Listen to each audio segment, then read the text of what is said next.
Hi everyone. Right now we're living in a world a lot of us never expected. Many of us, if we're smart, we're in isolation to help just rid the world of this virus, especially for the people we love who are most vulnerable. And I'll bet it's getting to you. You're getting lonely, you're getting bored, and maybe you're not even sure how to process your feelings about this, because once we start to do it sometimes, we stop because we start to think of the people who are in worse situations. Through this whole pandemic, I have really not wanted to make any kind of statements because I did not want to be disseminating messages that weren't going to keep people as healthy and as safe as they could. And yet, I have spent 5 days a week, 8 hours a day as a crisis counselor. And let's say 96% of my calls are about the coronavirus.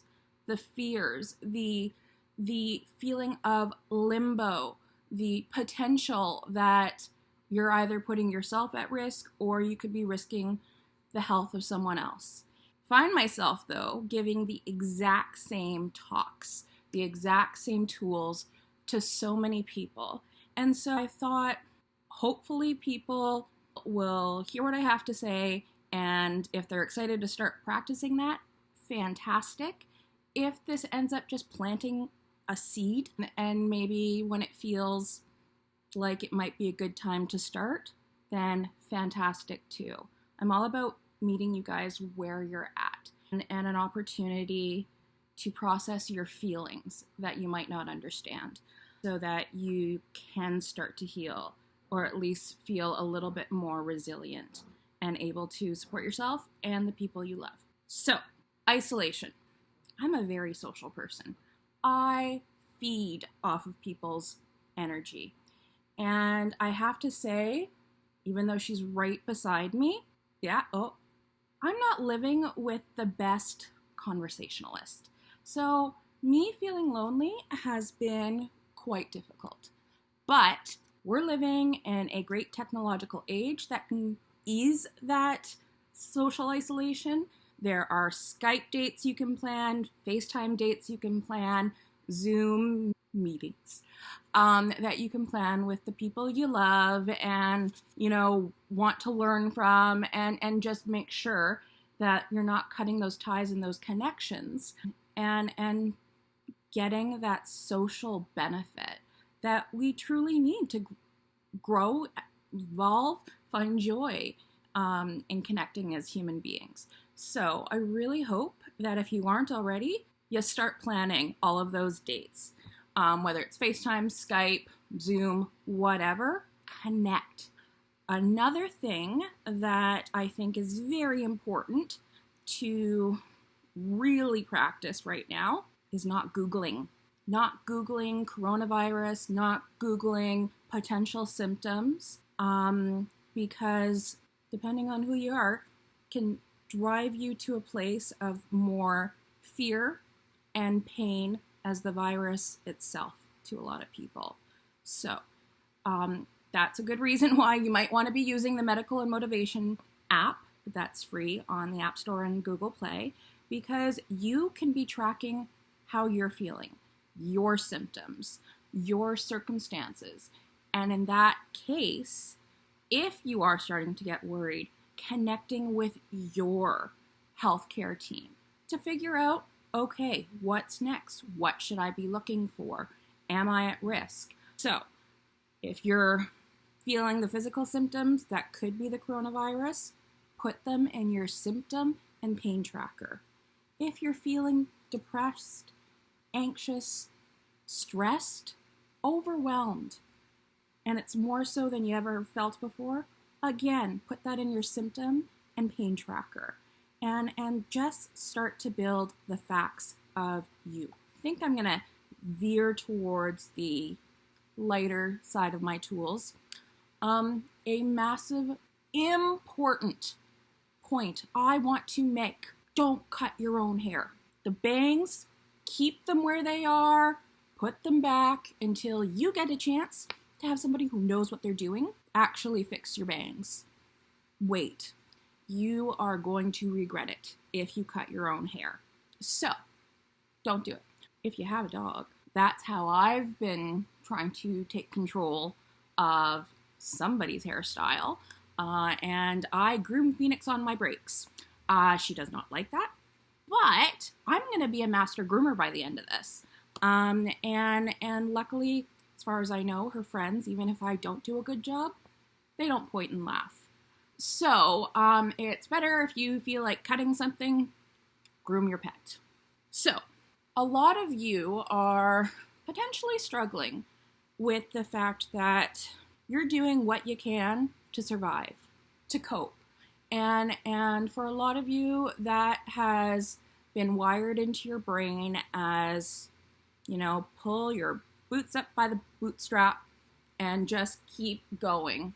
Don't dwell and don't break down. I'm sorry. That's not a good idea. I realize I say this and it's easier said than done, but let me tell you something. Even if you give yourself 5 minutes a day to go to your safe space, whether it's in your room, in your sanctuary, which is like my bathroom, and just feel safe in there, to be honest with yourself. And you can either say this out loud or kind of get the message through your body, internally. And really just have a conversation with your body. It starts like body, mind, spirit. You've been going through a really hard time. And you've tried so hard to help me survive this time. And I know you're struggling. I know you're getting tired and maybe feeling a little bit hopeless. And I've felt that coming on. And I've pushed that back down. Well, body, mind, spirit, now's your time. I am going to listen and honor and validate how you're feeling.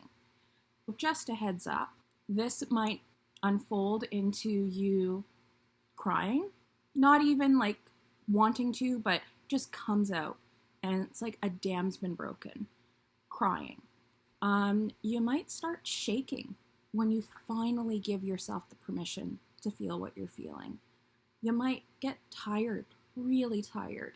And let me tell you, especially when we're trying to survive, letting ourselves cry and shake and take more naps than usual can kind of feel like you've been defeated or that you're weak. Let me tell you something though. That is the best gift you can give yourself right now, because it does not mean you're dwelling on what's wrong or what you're doing is wrong or that you're failing. It actually is the body's way of trying to process all of those emotions. And if you do that 5 minutes a day, it's like slowly releasing the pressure valve. And that's a gift you desperately deserve to give yourself. It doesn't take rocket science to know what happens if you keep bottling it up.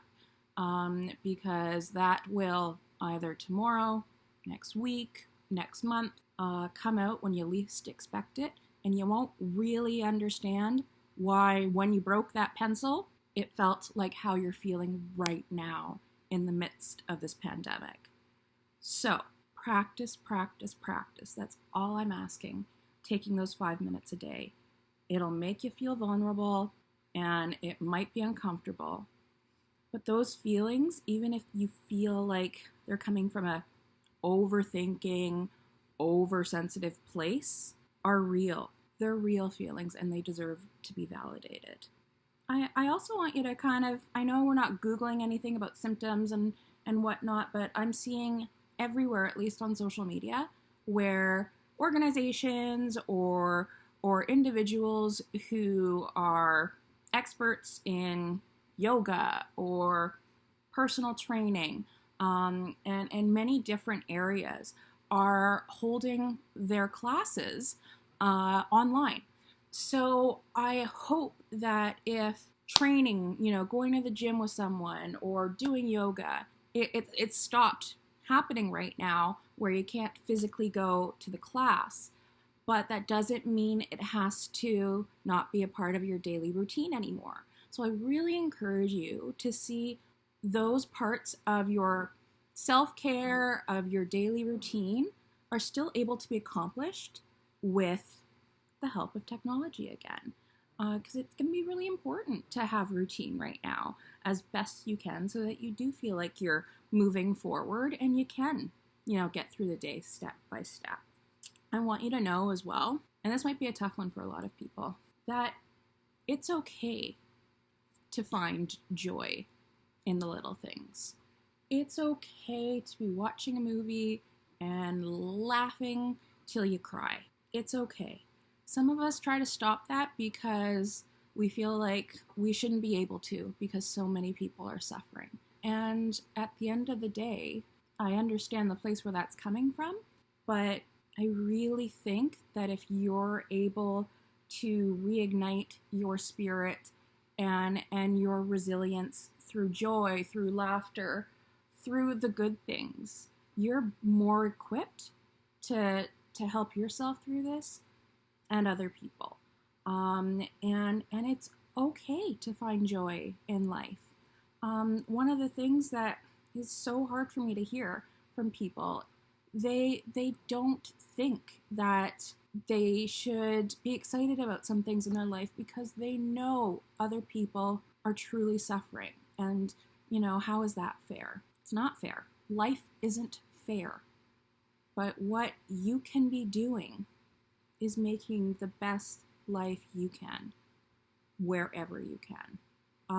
And speaking about comparing and being just incredibly aware of the suffering of other people, one of the hardest things we can do as human beings is watch our loved ones struggle.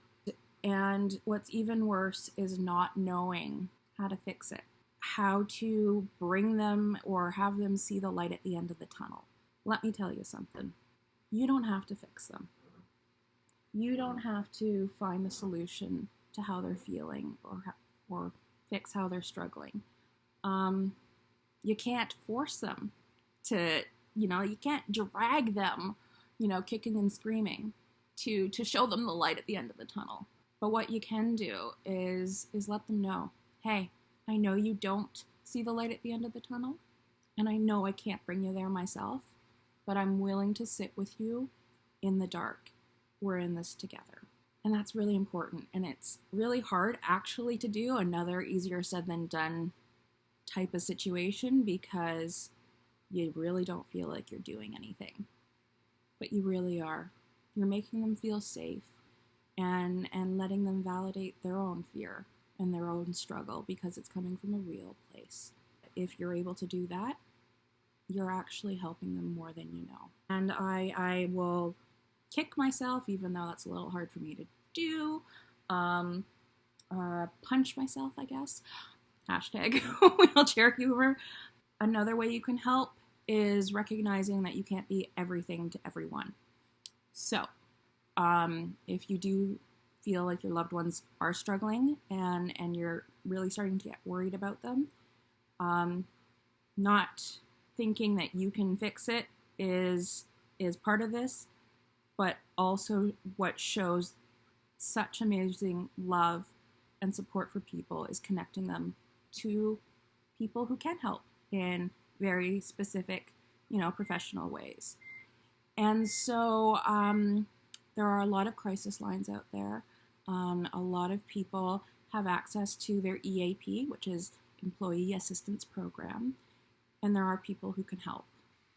I really hope that this helps, that this gives you the permission that you need to find the joy where you can, to take care of yourself, to know that you don't have to be the one that fixes everyone else's problems. And there are more ways to support them than you realized. So, I think you should take from this, if nothing else, Don't cut your bangs. Wait for the professionals.